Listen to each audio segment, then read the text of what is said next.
Do you remember the very first horror movie that had like a profound effect on you that really scared you? You know, the first movie I ever saw was a movie called Murder by Death. Now, this is not a horror film per se, but it is had scary elements to it. The idea is that all the greatest murder mystery authors of all time are invited to this creepy, scary mansion to solve a murder. It's creepy and funny, and I think that's the first time I got a taste for that combination of funny, scary. My dad was really good at sort of introducing me to things almost by decade. So it started with the black and white movies, and then we started creeping into color. But the one that definitely had the biggest effect on me and made me lose sleep was the original Elm Street. It was such a weird mix of horror and humor. So 1 second you're completely terrified, and then Freddy comes out with a one-liner or has some moment and it has you bending over laughing. So I think that combination really got to me. I could not sleep that night. The original Nightmare on Elm Street, just because I remember watching that on AMC, and it terrified me as a kid. This isn't really a horror movie. I mean, I wasn't scared by it, but this is the end. Oh yeah. Yeah, this is Seth Rogen. You know, scary. That demon. That's awesome. Or Haunted House. That's another funny one. I think the one that still, like, I still have nightmares about is The Shining. I mean, I don't think I'm ever gonna let go of that image of the twin girls in the hallway with like the blood. I mean, it was just so surreal and like unsettling because it was borrowing from dream logic, I guess. That one was scary. I think it was H2O Halloween when I was like very little, and maybe it was one of my first sleepovers, and everybody thought it would be a good idea to watch that, and I think I was like traumatized. Growing up, the Texas Chainsaw Massacre was like amazing, just as an entertainment, but also the way that the social commentary was there. Also with Night of the Living Dead. I remember watching like Hammer horrors as a kid. They'd be on really late on a Sunday night. I remember seeing like lesbian vampires, and where they'd bite you on the boob. It was like, and I just knew that there was something sexual about that, but I didn't know. There's something sexual about Dracula, actually, a guy coming and biting your neck, which incidentally is really hot.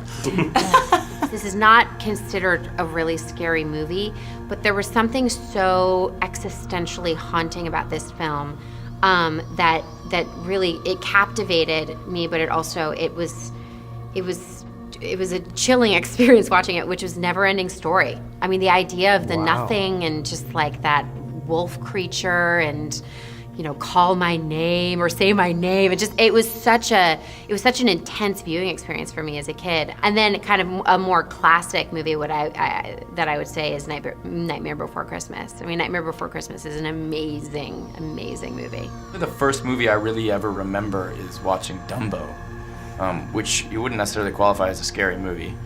But there are some scary scenes when those sort of punk kids are bothering Dumbo, and Dumbo's mother gets upset. And then, the guy comes in with the whip and is putting chains on the mom. That was scary. The first movie I saw at age 4 was Wuthering Heights. Oh, so a gothic romance, really, and it made me scared, fascinated, blah blah blah, and the idea with Crimson was to try to give a little back of that. I think the conditions and age at which you see things kind of really sort of mold that first impression of what you think of those movies.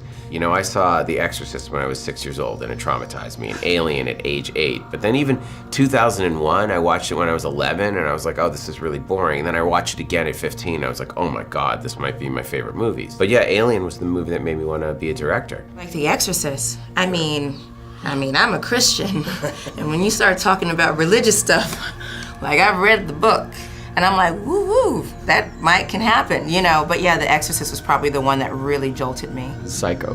My parents were watching it, and I snuck into their room and hid behind a chair.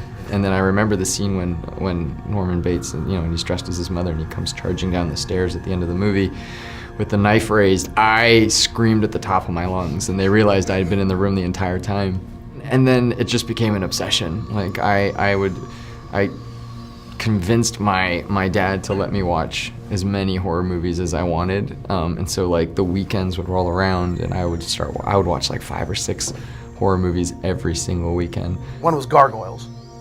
And the other one, do you Wait, remember? the original Gargoyles? Yeah. I loved Gargoyles. Yeah, scared. That was like Stan Winston's first job. Is that right? Yeah. And the other one that still creeps me out to this day was a title simply. Oh, yeah. The snake. Oh my God. Noted. Jaws. Still affects me. Still affects me. I am not comfortable swimming in the ocean. I can scuba dive. I go scuba diving, but the idea of swimming on top of the water, no. That even the poster of Jaws going out to get this. No, thank you. I read an article in Reader's Digest about Night of the Living Dead. I was sitting in my bathroom where you read Reader's Digest and reading about this movie. I had not even seen it, about people being disemboweled. And that was a new one. You know, Herschel Gordon Lewis, 2000 Maniacs, he took it the next step, really showing graphic, like lots of blood and body parts. George Romero took it the next step. And I remember thinking, I don't want to see that movie. I don't think I can see that movie. I love to be like affected by really scary movies, so I kind of like look to be freaked out and scared. So I anyone that I see takes to stay with me for a minute. Horror films are, it's that forbidden fruit. You're not supposed to see them. You know, your parents sort of shield you from them. You're not old enough to see them. But I had a brother, or I have a brother, who's 7 years older than me, and he would rent horror movies with his friends, bring them home, and show them to me unbeknownst to my mom. So it was awesome. I would say one of the bigger movies was probably Nightmare on Elm Street 3, Dream Warriors. Sure. Was a big one for me.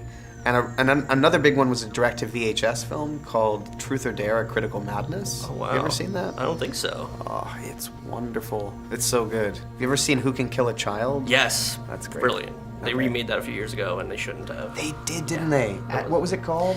It was. It wasn't I can't Children at remember, Play, but it was was it? very similar. It was like almost like a shot-for-shot scenario, but it was not the same. Bummer. Well, what are your stand on remakes? I mean, obviously you were in one that was pretty successful and a different enough take. I tend to have a relatively blanket feeling about remakes that I'm against them, but there's always exceptions. Yeah. You know? I mean, even Zack Snyder's Dawn of the Dead remake, I think is a strong remake. Let Me In, the remake of Let the Right One In, very well done. It's not better than the original, but it was very well done. It was clearly made with reverence.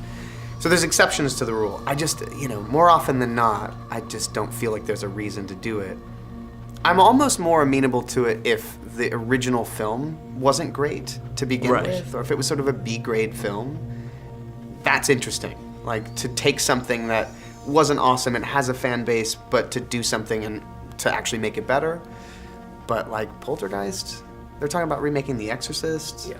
Like, come on.